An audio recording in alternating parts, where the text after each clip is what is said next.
That'll play. Yeah. Say for instance, you're off from a tournament, so you got a week off. You're putting in your 4 or 5 hours of practice. What would that look like generally? All right, so we just arrived at Cumberland Park today. This is going to be such a good video. I'm really looking forward to this. So I'm meeting with Simon Wakefield, who played DP World Tour for years. We're spending the day together. We're gonna hit some balls, play some golf, and I'm just gonna try and learn as much as possible from Simon today. Take you along for the ride as well, sort of like a fly on the wall, as we like to do on this channel. I'm gonna learn as much as possible, and then as a result, you're also gonna get just like tons of value today. So yeah, if you haven't subscribed already, then make sure you subscribe. We're just about to go to South Africa as well, so the content is just going to be a joke moving forward. So let's get into today. Let's go meet Simon. Right, so just heading over to the range now to get some balls and meet Simon.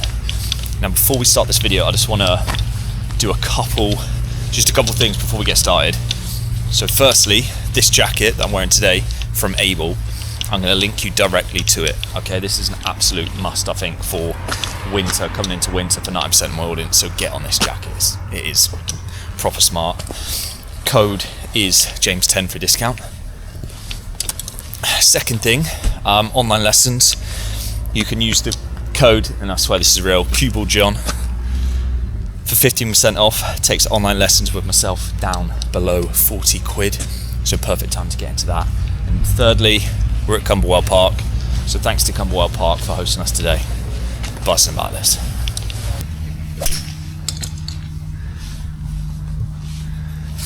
So you play much at the moment? Yes and no. Trying to practice a little bit in the evening, but obviously the dark nights are coming in now, so it's getting colder. It's quite difficult. Plus, it's getting colder. Heading out to Turkey in a couple of months, so looking forward to that. Hopefully, some nice weather. Good golf courses out there, so. Well, it's going to be a lot better than what we've got here now, isn't it? Seems like we're right at the start of it, sort of getting cold now. Like this morning, there's a bit of a frost, and it's like, oh, yeah, we're stuck now. 2 degrees. So luckily, I saw the Northern Lights last night, which was great. I didn't actually see it. I saw someone post that on Instagram. So I saw a little bit. My daughter saw quite a lot at the back of her window and her bedroom, and it was really strong. So I knew it was going to be cold. So set the car to pre-condition this morning, so it was nice when I got in. And then obviously spoke to you on the way down, and it was like 2 degrees. Thinking, cracking. Yeah.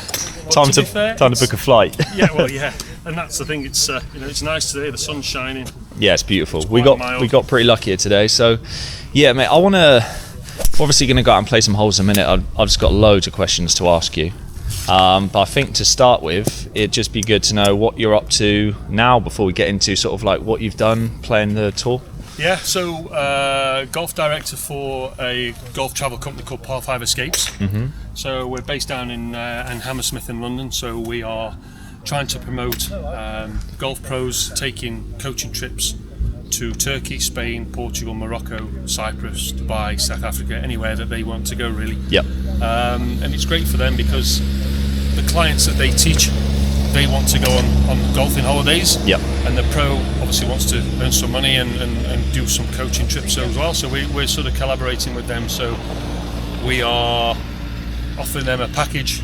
The pro takes the 12 golfers to Turkey, for example. Yep. Coaches them for the week, has a great time in the sun. He goes completely free of charge, and then he's out there with his 12 friends or clients coaching, and a great week in the sun. So this makes the pro's life a lot easier, basically. Absolutely. Yeah, and it's great because this time of the year when the weather's getting like this, I know it's nice today, but certainly northern part of the UK and Scotland and things like that, it's going to be not much fun. Yep. The pros aren't going to be teaching a lot unless they've got indoor studios. Yes. And to be honest, the clients, yes, they're looking forward to Christmas and New Year, but they might think, do you know what? We've got Christmas out of the way. Let's go to somewhere and play a little bit of golf and have some nice warm weather. And that's what we're trying to achieve. Yeah, nice. Let's have a look then.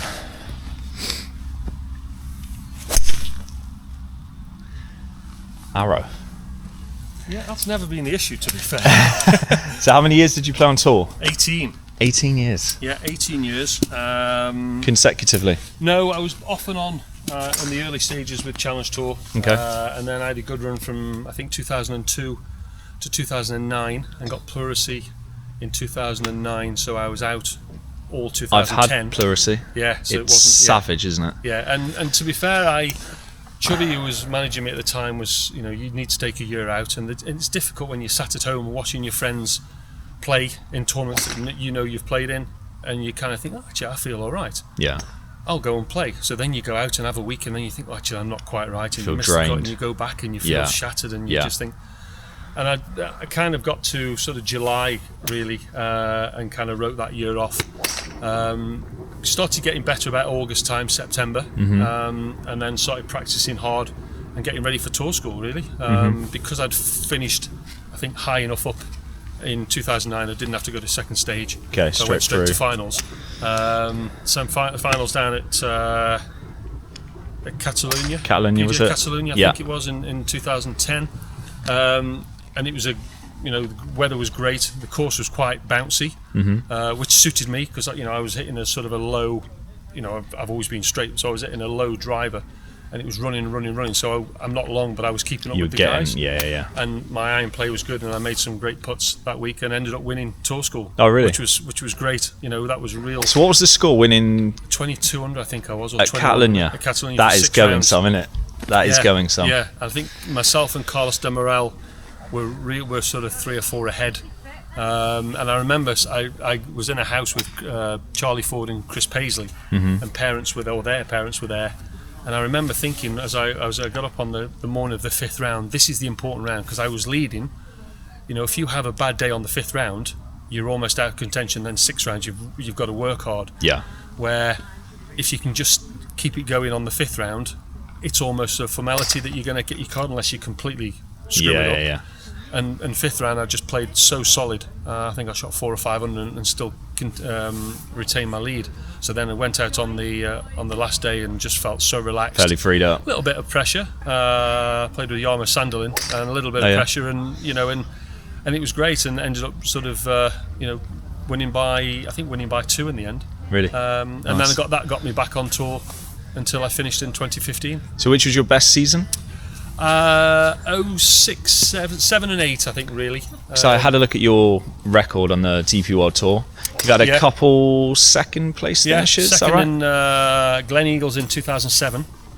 Lost to Mark Warren in the Johnny Walker at Glen Eagles. That was such a lovely week because it was a tough condition, but it was a sort of a good battle, and I felt like I played really well.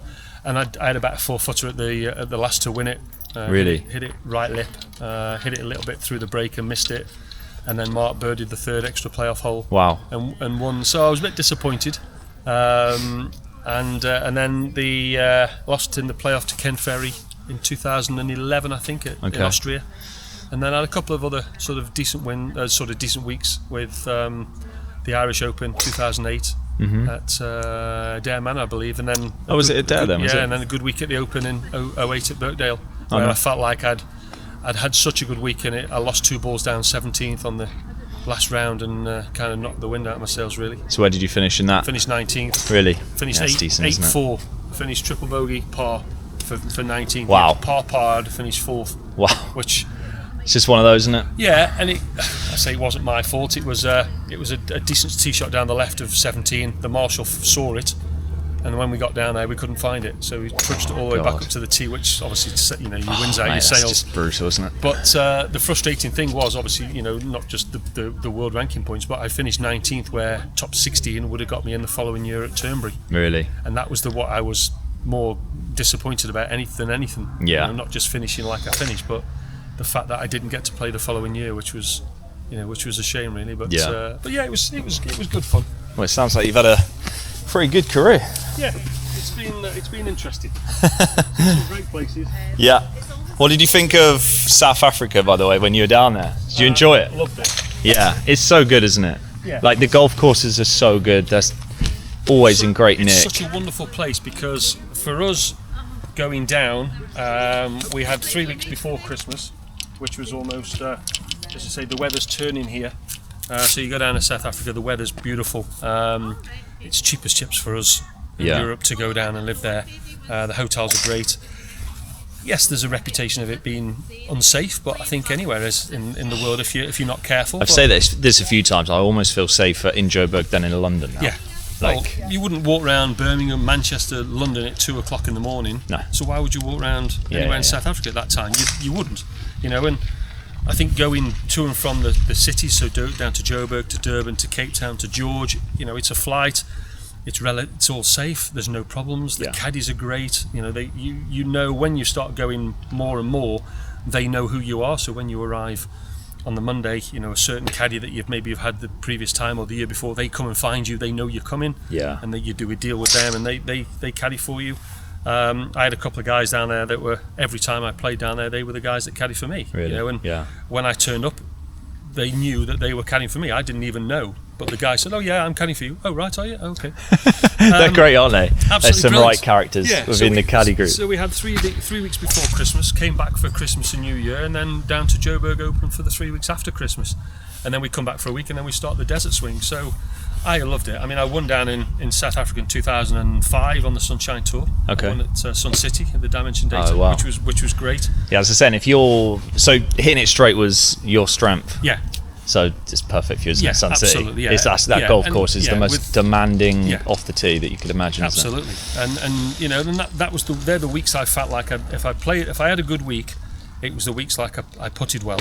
Yeah. You know, and you know, you go to Royal Joburg when we used to play the Joburg Open, I think it maybe was, or that's where I based myself. Something like Royal. that. Royal East. Royal East, yeah, it's beautiful. Isn't it? And I remember playing the tournament there, and I remember coming off, and I think my dad texted me and said, "Oh, you didn't putt very well today, did you? You had 34 putts." And I said, "Actually, I did, but I drove it in the middle of the fairway. But because they cut the pins in these tight positions, I was hitting 4-iron, 5-iron into par 4s, where the big boys are hitting 8-iron, 9-iron wedge and going at the flags. I've got to play middle of the green. Yeah. So I've got a 30-foot putt every time I get on the green. Yeah. I'm not holing them. I'm two putting. So I actually felt like I putted well, but because I'm 30 foot all the time, I wasn't making percentages any putts, where these guys are going in with 3 or 4 clubs shorter than me and going at the flags and making birdie. So I felt that was my downfall. I wasn't long enough off the tee, but I was straight. Yeah. And I've always said, you know, I'd rather sacrifice 20 yards of distance off the tee to be on the fairway. Mm-hmm. And that's all well and good. But if you're sacrificing 50, 60 yards, that's especially totally in some of the Joburg golf courses where there's just no roll whatsoever on that Kikuyu grass. It just sits down, and you get the bombers. You just launch it out there at 320, and it's just like wedge. Absolutely. Cheers. And my carry was. That's why I like going down there. By the way, my carry was about 260. Where, you know, the other guys, you know, even Brooks Koepka, when he was out there, he was carrying it 300. Yeah. That's 40 yards difference. Mm-hmm. That's 4 clubs difference. I'm getting with 5-iron, he's getting with 9-iron. Yeah, he's flicking it in. It's going to be at the end of the day, isn't he? You can't compete like that. And I felt like I've just literally got to turn up and play my A game to even compete with the guys. And that's sort of later in my career, sort of 2014, 2015, when I thought, I can't compete with these young lads coming out anymore, because everybody was in the gym. You know, I was older. And you know, these young lads from Sweden and the European lads are coming out, and they're knocking it 30, 40 past. Yeah. And I just thought, I can't compete with this. Like Edfors and people like that. It's so demoralising when you're with this young kid and you stand there and you I've hit one. Then he knocks it 40 past you, and you just think, what can I do? And you have to try and get in their heads, buddies. but yeah, and that was Joburg to a T. You know, the bombers used to come out and just launch it in the air and just let it hang, and then go and hit it, go and find it, hit it again. Yeah, I'm looking forward to doing that next week, to be fair. I'm sure you are. Oh, right then, so we are playing the Blue 9 at Cumberland Park. I'm pretty sure they've got 6 lots of 9 here at Cumberland now, which is mental. And we're starting with a par 5 dog leg down to the right. What do you think? Quick 9 holes and have a good chat? Yeah, I think so. Perfect. Sun's shining, it's warming up a little bit. Gosh, jacket's off. I know. It's almost like summer. Yeah, you lead the way? I don't want to follow you. So yeah, par 5 dog leg right. I think it's pretty much just at the tree, to be fair. Yeah. Well, we know we're going to go down that way. We're not sure how far it's going to go. And I'll go first, so I'm not embarrassed by you knocking it 40 past me. Yeah, I won't find mine though. I haven't hit one yet. Yeah. think that's good. So you almost had a bit of a lean there, and it was about 2 yards from the centre of the fairway. Yeah.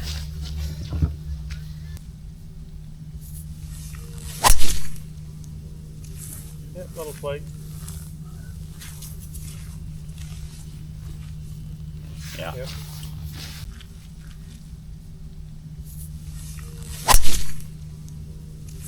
Yep, that'll play. Yeah. Yep. Just didn't miss fairways. So yeah, someone's just told me one in the. So that was on the DP, was it? That was the DP or the European. Last year, 2015, yeah. Yeah, won the driving accuracy stat with over 80% fairways hit, which is pretty impressive. Very good, yeah. So I want to go back to early on in your career. So what did your practice tend to look like? So I know that could vary sort of like week to week or what you're working on, but like when you were, pushing towards getting onto the tour, how did like a typical day of practice look? So obviously through the tournament year, you really don't get much time to practice unless you're on a week off where you have a couple of days of rest, probably Monday, Tuesday rest, and then Wednesday you sort of slowly go back into practice. And then by Thursday, Friday you're practicing probably 4 or 5 hours a day at different things depending how you feel your game is going, judging on your previous weeks. And then you just sort of Saturday was generally a day off, obviously with kids football or Premier League football as my team was in at the time. And then Sunday practice again, and then you travel either Monday or Tuesday. Yeah. But then when you're in weeks of tournaments, you practice obviously you get there the Tuesday mid-afternoon, you go and play. You could be playing the Pro-Am on the Wednesday. Yeah. If not, you practice. Get to bed early on Wednesday night, ready for Thursday. Really. Yes, there's not much you can do in a tournament week, is there? No, and then you're just back. sort of trying to learn the course if you haven't played it already as quick as you can, and not use too much energy.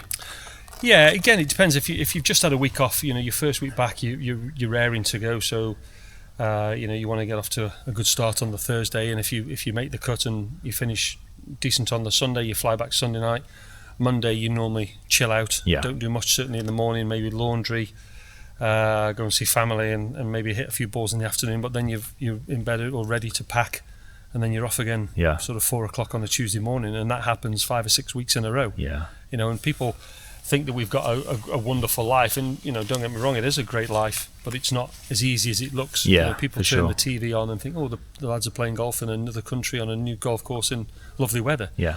They don't see that getting up at 4 o'clock on a Tuesday morning to get to the airport for a 7:30 flight to fly wherever, and then you get to the destination, your clubs have not been loaded on the aeroplane, and you get to the course and you've got no clubs, so you've got to then go and walk the course with your caddy and hoping that your clubs are going to turn up that evening or next day, or if it's some remote place in Italy or Africa or something, there's only one flight every other day or something, you're chasing stuff like that. That's the tricky side of it. If everything goes well and you get your clubs and you play the Tuesday, you play the Pro-Am Wednesday, you play Thursday, Friday, Saturday, Sunday, you have a good week and you go home. That's a normal week, but it does throw a few spanners in the works every now and again. I remember playing in Lyon one year, and we'd arrived on the Tuesday morning, clubs didn't arrive.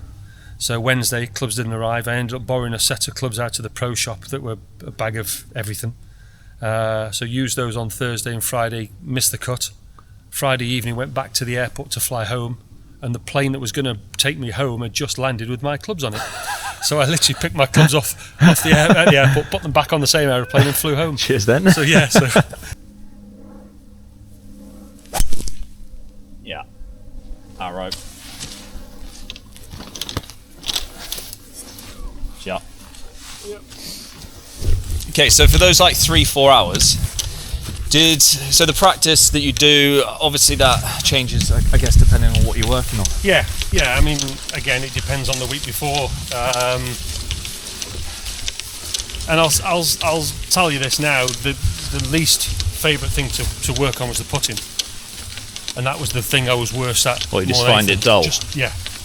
Monotonous. And that was really something that I could look back on my career and say, I wish I'd have done that. Put a bit more time in. And we get young lads, certainly up and coming pros or good players, to say, if I was going to improve, what would I need to do? And the advice I'd give is work on 100 yards in and practice your putting. Yeah. Don't do anything else. It's funny. It's something that you hear quite a bit, and people just don't want to do it because it's the bit that's not. Oh, I'm hitting driver, or do you know what I mean? You walk down the range, the PGA Tour, Live, DP World, whatever, and everybody stripes it. Everybody hits it so good. Whoever wins that week is the one that puts well. Yeah. And short game's good. Yeah. And that's as basic as it can be. Yeah. And I didn't do it, unfortunately. The weeks that I had good weeks, I putted well, which would be probably 1 or 2, 3 weeks maybe in the year, and have a sort of a week where everything sort of fell into place, and I putted well. Short game was good. 100 yards in was good. Driving and long irons was never an issue. But the weeks that I'd sort of finish in the top 5, top 10, they were the weeks that I felt like I've putted well this week. Yeah. And then just didn't. Do you think it was just on it. Like just dull practicing putting? Did you find ways to make it enjoyable? Yeah, I did. I mean, I used aim points initially. So you went away from it? Well, yeah, because I started with the not this fingers and jobby. Oh, you had the map, I had the thing, the whole graph. I've got it with me. Have you? Yeah. So it's like a dartboard, and that was perfect. It made so much sense. You worked it out, and instead of practicing, obviously you've got to practice where you start the ball, but you walk around and you carry with there with the spirit level, and you'd sort of say, right, what's that slope there? And you'd sort of do it with your feet, and you'd work out, and almost you practice finding the levels around the green as you would practicing putting. And when you get that down to a tee, you can, you've got a 10-foot putt, you measure it out 10 feet. Yeah. You find the slope, you know what the slope is, you look at your book, it's 10 feet from the right, it's 4 inches outside the right. As long as you can start it on line, it'll go in. Yeah. And it was unbelievable. And it absolutely made such a difference. And then I got into a point where it was taking too long, because obviously you've got to do it in the right time, where you've got to do it while the other players are lining up their putts, but you've got to do it where you're not in their way. Yeah. And I felt like sometimes I was rushing because I was rushing. Yeah. I was out of position. And that's not a good feeling, is it? Exactly. And I just thought, right, and I didn't put well for a few weeks, and I thought, right, I'm going to put the book away and just go back to traditional. Yeah, and then the Express came out. I think Adam Scott started using the Express, and I just couldn't work it out. No. And funny enough, I was with one of the coaches a few weeks ago, and we laughed and joked, and I said, my fingers are fatter. I can't do this. I can't do that. And I just said, I don't get it. To be honest, don't get it. Absolutely don't get it.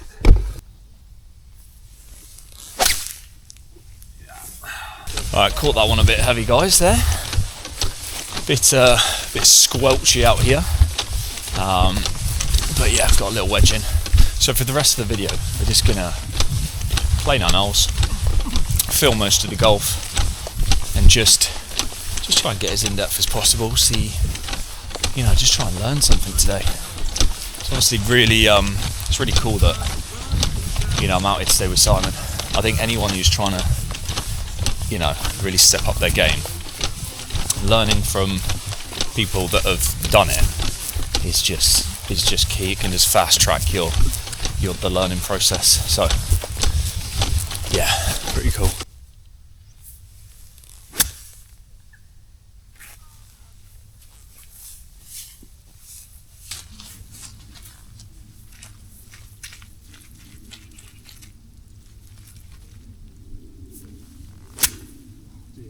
Squelch. Yeah, not too bad from there. So how many coaches did you have for the years, or did you stick with like a main man? No, well, I had a guy called John Pilkington from Pwllheli in North Wales. So Mark, his son, was on tour as well. So I started with him, and then he got sick and he stopped coming out. And then I finished up with a guy called Alan Thompson from Heswell, okay, who was Tommy Fleetwood's caddy. All right. And Tomo was out pretty much all the time, which was great. And then I had Goffey from a South African lad, ginger-haired lad, you might know Goffey. Yeah, I don't know if I've met him. And say he was great as well. So I wanted somebody that was out on tour out there that with you us could just go and instead see. of just on a club pro where you see him once a week. But Goffey was great. We had some good times. But then Tomo, I sort of finished with Tomo really, and he had Matt Baldwin, Matt Nixon, Tommy Fleetwood, and a few of the other lads. So it was nice that we could all sort of go and play on a Tuesday or Wednesday morning. Yeah. And we'd all be mates, so we'd all go out together, and he'd walk around, and he could sort of give us a little bit of time at each player. It's not a bad group of golfers, that. Well, no, exactly. And we had sort of went and played, and so we'd all play, and then, you know, if I had a few shots into the first or something, and then Tom would sort of say, right, this is what you're doing and whatever, and then we'd have a game between us, and then he'd move on to Nixon, and Nixon would ask him a few things, and then Tommy, and it worked really well, and we did end up having a game and playing. So the stuff that you've done swing wise for the years, have you kept things pretty simple? Like, have you ever tried to reinvent the wheel, or? Yeah, because I was obviously, I mean, short now, but I was a lot longer through the swing, but crossed at the line, and that's what and then dropped it on the inside. Okay. So my bad shot was always the hook. And I remember playing, I forget what year it was, probably 2005 at the London club for the European Open or something, and I played with Lee Slattery, who was being coached by Tomo, and Tomo walked round, and Slat said to me after, he said, Tomo would like you to go and have a chat with him after you finished lunch. I said, all right, okay. So I went and spoke to Tomo, and he said, I can see what you're doing. I said, I know you're working with, I think I was probably with Goffey at the time. I said, I can see what you're doing.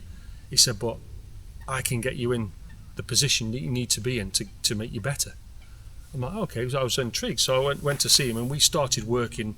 We almost not broke it all down like Faldo did, but sort of broke things down, flattened it out, got into a better position, got my ball speed up, which was obviously quite low, and just worked and I felt like that was where I started to get better. Oh, really? So what year was that? I think that was 05. So that was just before you had your best season? Exactly, yeah. So that really did pay off then? Yeah. Making those changes? Yeah, something like that, yeah. Okay. I forget the years, but yeah, we went, I remember going up to Heswell on the weeks off, or him coming out down to me. I was at Wychwood Park in Crewe, and we'd work on sessions on the weeks off. Yeah. And then on the weeks of tournament, he'd be out there, and we'd work on the ranges. How long did it take to get that change of move in, where it was it wasn't too bad, because it was quite a simple fix, because it was, instead of going full length and crossed, it was almost like just shorter, more compact. Exactly. Yeah. But then you almost go the opposite way. So like, I'm at this now, I'm good at the top, but I'm short. So when I try and go long, or when I try and really wind one up, I get out of sync, because I'm not used to it. So I've gone from long overswing and cross the line to short, slightly laid off. So I've got to find somewhere in between. Right. Okay. Yeah. And it's difficult when I don't have the time to practice.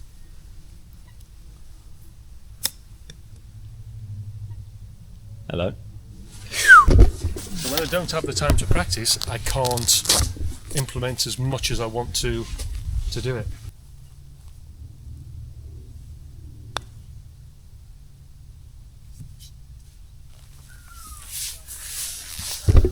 Cheers for coming. Right, 409, and I'm guessing the line is straight off, isn't it? Yeah.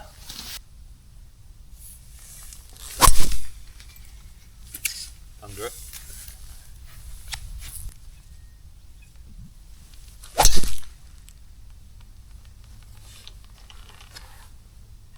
Go.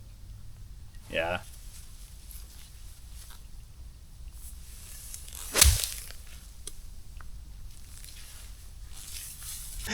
I'm recording. I can't do that again. So is there like someone in particular that stands out as the most impressive from sort of like all the people that you played with on tour over the years? Is there anything that stands out? I mean, Ernie was Ernie? Yeah, he was just incredible. So you played with him? Played him a few times, yeah. Really? Yeah.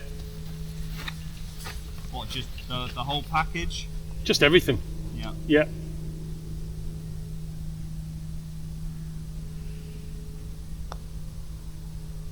Go. It's got to go down the hill, isn't it? Yeah, so we played China Open, BMW China Open in Shanghai in 2005, and we finished on the Saturday. He was leading by 13. Wow. I was second. Bjorn was 2 shots behind me. So wake up Sunday morning, the weather's horrendous. I mean, absolutely horrendous. Lightning, rain like you've never seen. So I'm thinking, well, there's no way we're going to play today. I'm second on my own.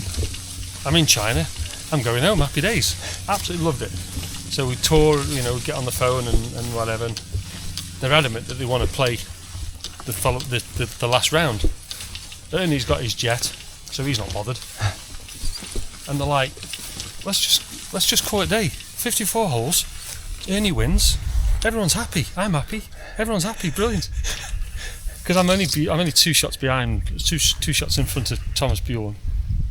And thinking, well, great. So then we sort of in the hotel, and then we get a call saying, no, right, the weather's going to pick up this afternoon. We're going to start the 4th round this afternoon. Right. Ernie's kicking off because he wants to go home. His plane's already fired up. He's ready to go. He wants to get on the wine. He wants to get on, yeah. I'm like, I don't believe it. So we go to the golf course, and we tee off about 4 o'clock. And it's like this now. I mean, the course is wet, but it's relatively decent. So say Ernie's 13 ahead. So I've teed off first off on the groups. It's me and Ernie in the last group. So I've teed off down the middle of the fairway. Ernie's hit it 40 yards right in the clag. So I remember saying to Martin Macadie, I said, we've got him now. We've got him. He's in the shit. We've got him. Anyway, he takes a swipe, hits it to about 4 feet, knocks it in for 3, and I went, maybe we haven't got him. Anyway, so we play 5 holes, and they call it in, and then we go out we got the Monday morning, and it's raining again, but it's not too bad. It's damp. It's wet. Yeah. And we go around. I remember getting on to 12 or 13, and I'm still second. Still Ernie's still 13, 12 ahead, something like that. And I've hit it long on a par 3, and the chip back is a horrible up and over a tier. And I've hit this little bump and run up to the top of the tee, and it's caught the top of the tee, and it's rolling down, goes over his marker and goes in. As I'm walking and watching where the line's going, just in case it goes past, it goes in. So he comes and gives me a big high five, and it was just a great sort of feeling. And then we finish off and play the last, and I lay up on a par 5, pitched about 25 feet, knock it about 3 foot past, and look at the scoreboard, and Ernie's won by 12 comfortably, but I need this 3-footer to beat Bjorn into second place. Finish second. So I literally hit this putt, sort of, the old Faldo where he hits it and doesn't move his head. Yeah. So I hit it, and it felt like it took an eternity from the ball off the putter head to getting into the hole. And I could see it out of the corner of my eye, disappeared. So I knew I'd finish second. So then we go in and do a quick presentation, and there's a lovely photo in the clubhouse, because I went back the following year of myself. I got Ernie one side, me, and then Bjorn on the other side. That's not a bad sandwich, and it was brilliant, and it was not really a bad good. Sandwich. And I remember saying to Ernie on the way round, I said, listen, because we're playing on a Monday, can I get a lift back with you on your jet?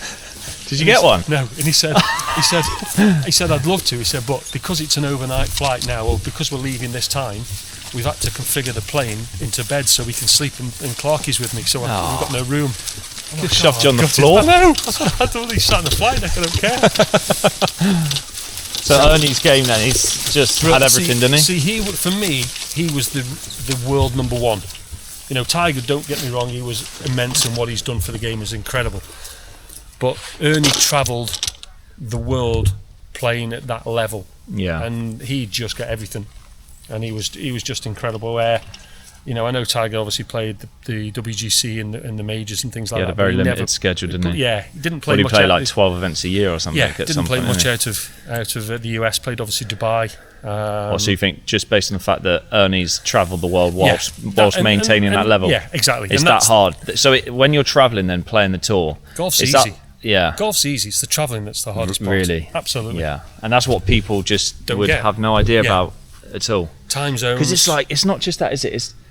Whenever you sleep in a hotel bed, like any bed that's not your own, the sleep quality is never as good as your own bed, is it, at home? And so you're relying on that constantly. Certainly going east. East was always a nightmare because you'd fly sort of, going to Hong Kong or China, you'd fly at sort of 10 o'clock out of the evening at Heathrow, and you get in early morning.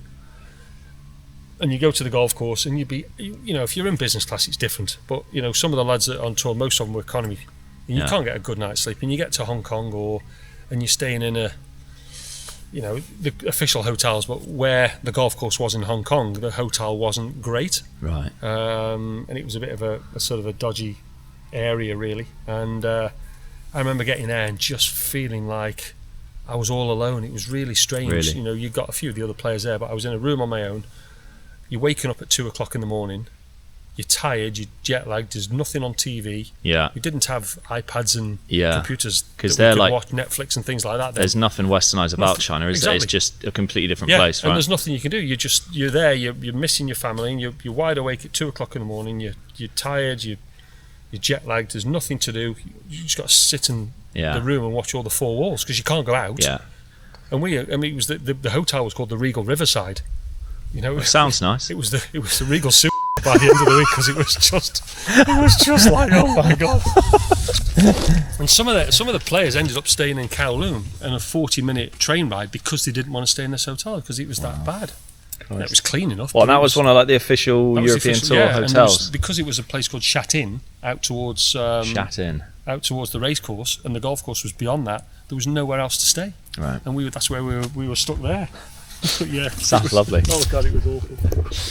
Right, 329. 330. Dogleg right. Has it up there somewhere. Just a little fairway finder.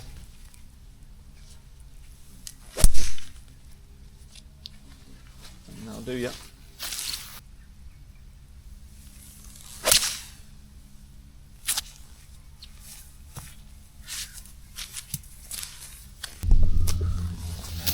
Right, 152 back pin. See that wedge in there?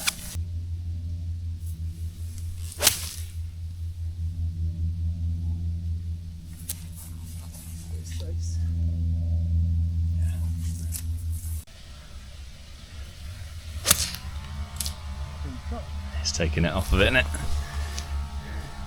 Can't do much about that. So when you get onto the tour, how hard is it or how easy is it to pick up sponsorship? Like how does that work? I've always wondered. So that was obviously the management company when I first signed with ISM. Oh, so you were Chubby. Yeah, International Sports Management. Right. I'd been doing well. My results certainly in 2002. I'd finished sort of probably top 5 about 6 or 7 weeks in a row. I had a really good run on the Challenge Tour where I won, and then was always finishing top 5. And I remember seeing Chubby sort of pretty much every week at because I was attached to a course in Cheshire, and he was a member there.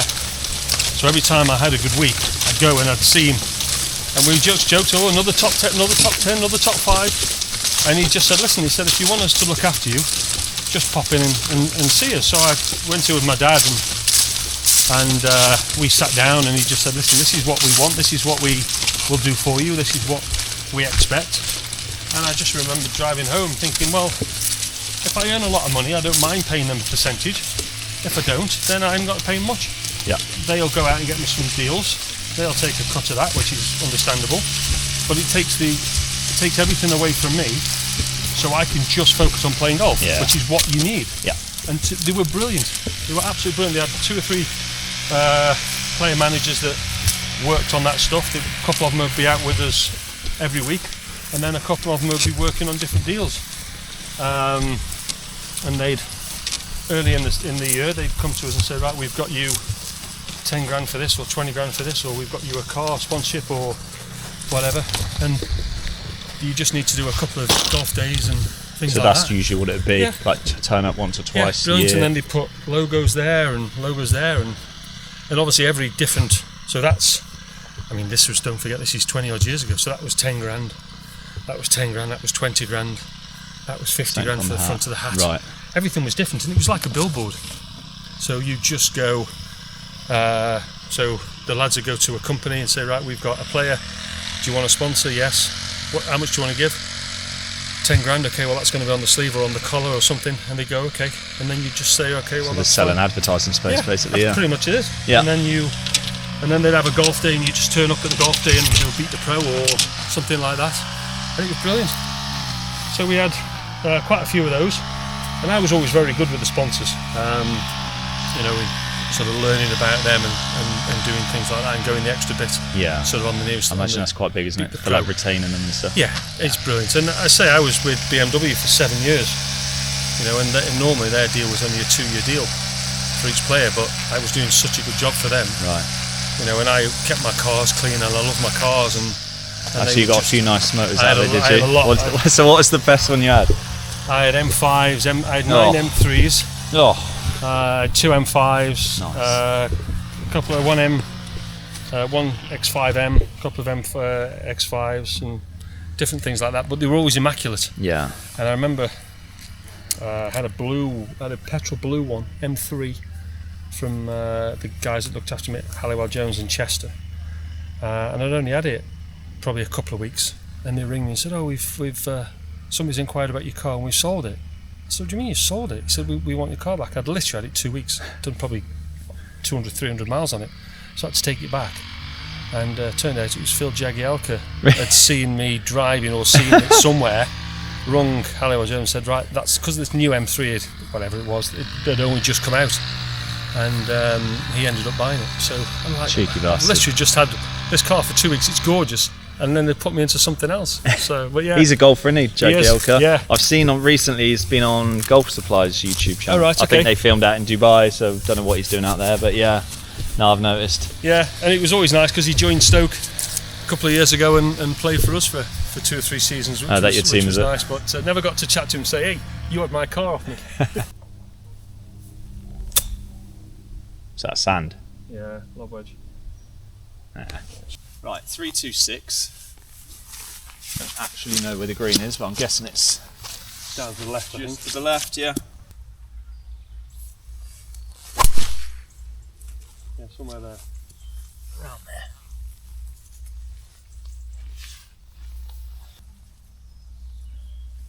I missed. That was necky. It's always a tough one, isn't it, to work out whether it's actually going to be worth doing as well, because you sort of you lose your sequencing in that game, trying to gain a bit more speed. Yeah, and that's the thing, I knew what my game was, I knew my strengths, and that's the thing with golf, you play to your strengths. I knew I wasn't long, but I knew I was straight. Mm-hmm. I knew I was good from 100 yards in, so you play to those strengths. And yes, sometimes you need to think, right, okay, there's a par 5 here, I need to step on this to get up in 2 if I'm in contention, because otherwise I'm going to be. But if your short game's that good and you're good from 100 yards in, you don't need to worry about trying to get up in 2, because what's taught me over the years, if you look at my stats, I've probably made birdie on par 5s more by laying up than Really? for going for it. Yeah. Oh, absolutely. Just leave yourself a nice yardage. Yeah. So did you have a few nice yardages which you tried to lay up to? Yeah, 'Cause I know 96 was always a good number for me. now with the decade stuff coming out, I know he pushes get it as close to the green as possible, don't try and find a yardage, but then you hear a lot of guys saying, well, people that have actually played at a good level say, no, that having a nice yardage is so you're more on that. Definitely 96 was good, 115 was good, because then if you miss the fairway and you can't go for the green, you know you to lay up for that number, and if you practice from that 100 yards in constantly, you know that when you get into any trouble or you miss the fairway or you're laying up, you get to that number, you just revert back to your practice. And we had a saying, and it's still obviously going around now, you play how you practice and you practice how you play. Yeah. And that's the thing. And look at Luke Donald. Luke Donald was unbelievable from any distance, but from 100 yards in, he was incredible. The best in the world, wasn't he? And he worked on that religiously from 100 yards in all the time, finding his numbers, because he knew as soon as he missed the fairway, which was very rare, jaws in his suits, just pitch out to just get it to his the yardage number. and Bang. he's within 10 foot and Never missed. yeah. Never missed. Yeah, he had some crazy putting stats as well, Oh. didn't he? Like not missing within 5 foot For for 2 years or something. I mean, playing like all over the world, different grasses. Like it's just insane. For 2 years, not missing inside 5 feet. It's unbelievable.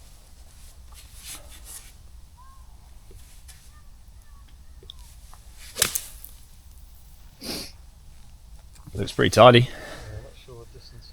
Yeah, shot. Bit of rip. So what would a normal practice day look like? Say for instance, you're off from a tournament, so you got a week off.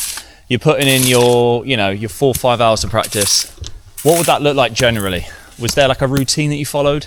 Yeah, pretty much. I do initially start with the putting, do an hour putting, and then go and play. So my course at Trenton Park, where I grew up, it's split into first 7, and then 8 to 12, and then the back 6. So I would normally put for an hour and then go and play the back 6, which we call the park, Okay. because it's cut into the Trenton Gardens, into a parkland. So put for an hour, do some sort of 3-footers with a couple of T-pegs in, bang, just constantly bang, bang, just watching the ball go in the hole and getting into that, getting that sound. Just seeing it go in, yeah. Hearing the ball going in and Yeah. getting used to that.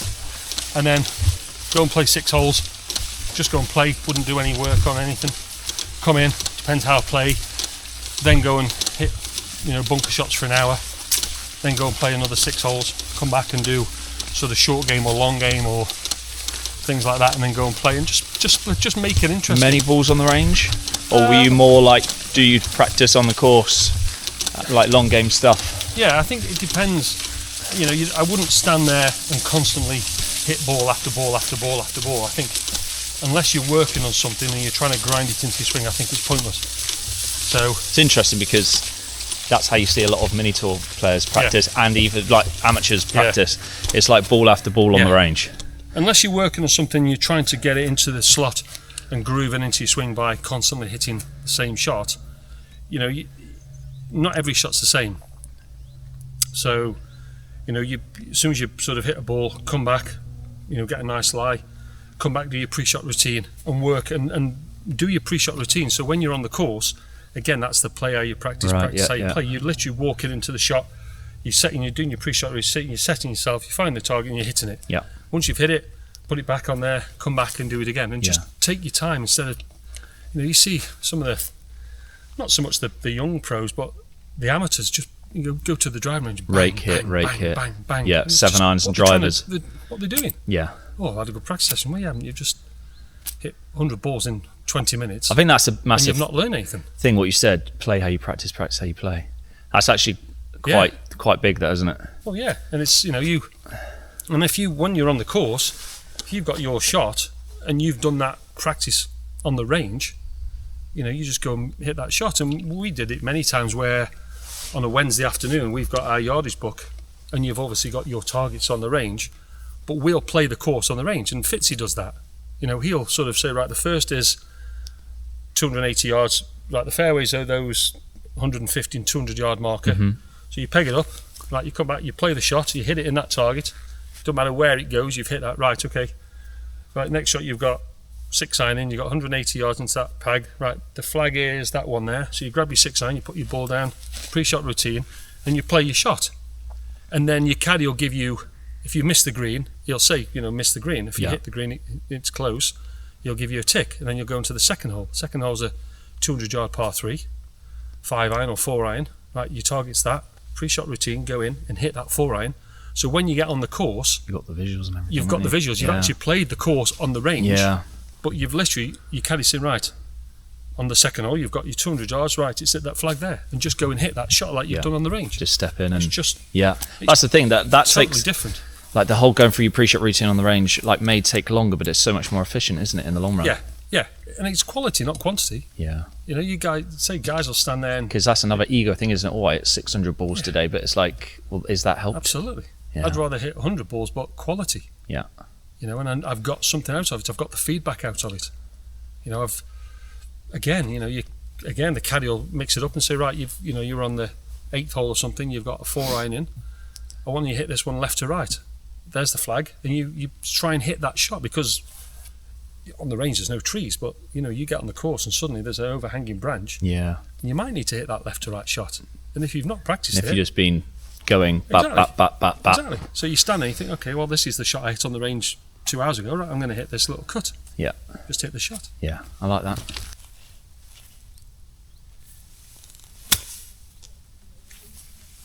Release. Quicker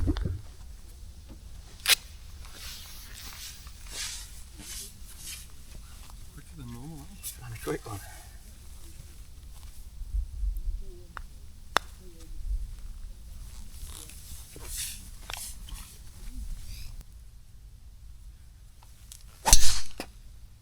Yeah, shot.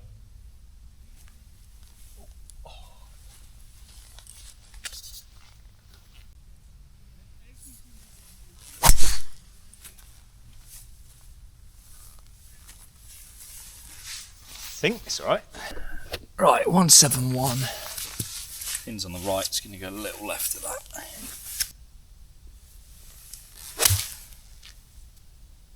Signing.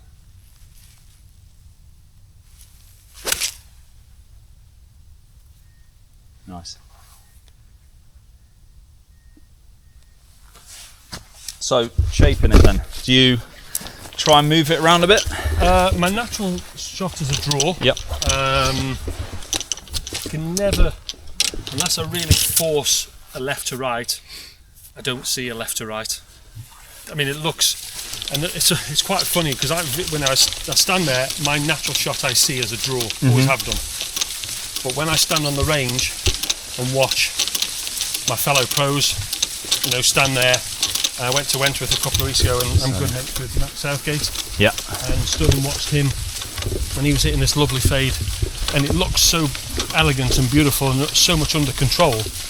But then when I stand there and try and hit the fade, it's either it goes straight or a block. Yeah. So unless I have to, I'd rather not play it. Now that shot there, because the pin's on the right, it's not ideal to hit a draw into a pin on the right. So I aim at the middle of the green and try and cut it. If I cut it, it's great. If I hit it straight, it's middle of the green. If I turn it over, it's left edge of the green. Fine, yeah. So, you're taking the bogey out of play. But I'd much rather stand there and just try and hit the ball straight.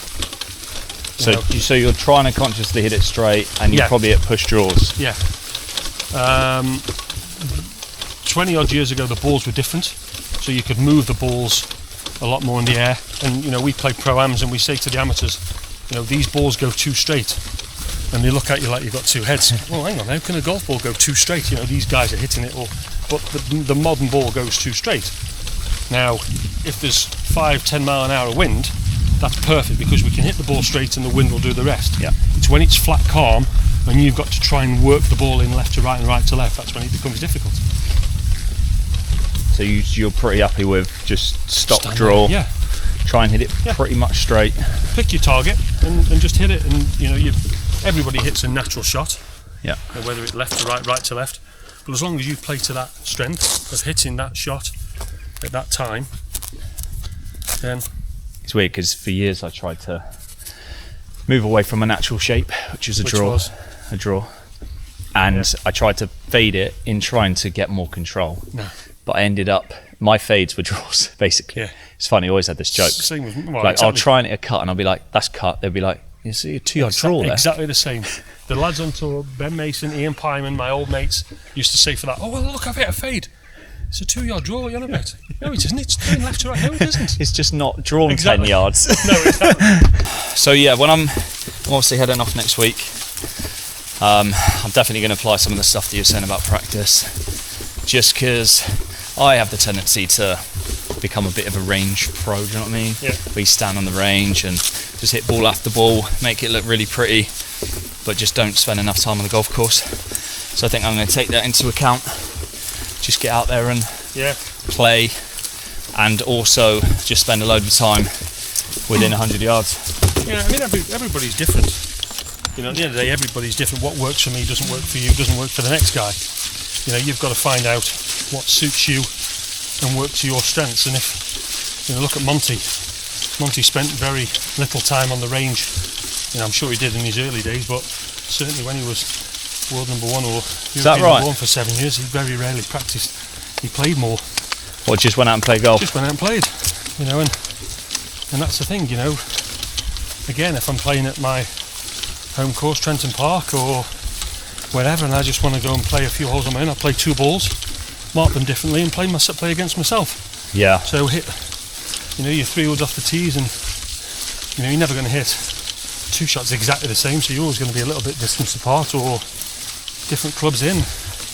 Just play different shots. So your second shot into one hole with an 8 iron, you hit it close, hit the next one with a 7 iron, take a little bit off it and try and work it in, play a different shot and try and play each ball as a match play situation, and then you get course knowledge. Yeah.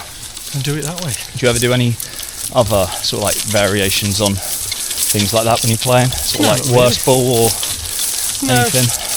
I enjoy playing, on the course on my own. I just, it's nice to play with a 4 ball and have a game, but it's actually quite nice to go out, certainly early morning or late evening, and go and play 9 holes on your own with 2 different balls. Yeah.